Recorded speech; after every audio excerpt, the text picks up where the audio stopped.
finally दा बशिष्ठ सारियालियाव दंफैयो guys मानो होनोब्ला आं गथ'नि दा बाबुनि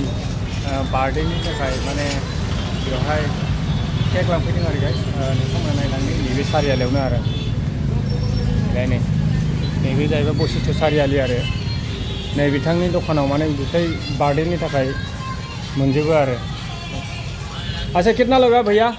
इमरजेंसी बर्थडे के लिए तो केक मिलेगा आपकी दुकान में ज़रूर मिलेगा कोई आएगा तो क्या बोलेगा थोड़ा सा बोलिए आप मिलेगा मिलेगा मिलेगा कितना दाम का मिलेगा मतलब लास्ट लोश लोडेड 250 250 250 के और ऊपर में ठीक है जो भी आने से मिल जाएगा इमरजेंसी होने भी मिल जाएगा हम लोगों का तो इमरजेंसी है इसलिए आज हम लोग आपके दुकान में लेके जाएगा बर्थडे के लिए हाँ सब रेडीमेड बना हुआ है इसमें ये देखो अंदर में रखा है फ्रिज में जाय लांनो गोसो बे लांनो हागोन नै गाइस आं खुलिनानै खोन्थाबाय नै बेयाव बार्थडेनि थाखाय लांफैनो हागोन आरो गावबागाव फिसालानि फिसाजोनि नामबो होनो हागोन आरो गाइस नै बेयाव नै मा नांगौ बेयाव लांफैनो हागोन आरो गाइस स' लोगोफोर होनबा नैबे बिथांनि दखानाव लांफैनो हागोन बशिष्ठ सारियालिनि एसे खनायाव आरो नै दा जाय जाहैबाय मन्दिर थांनाय लाइन आरो ओरैहाय नै बे मन्दिर थांनाय लाइनाव आरो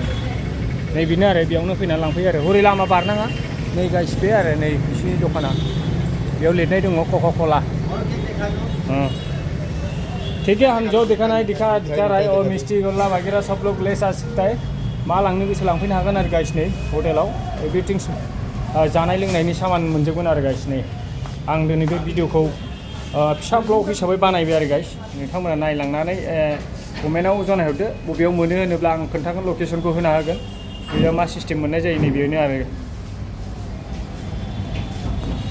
स' गाइस थेंक इउ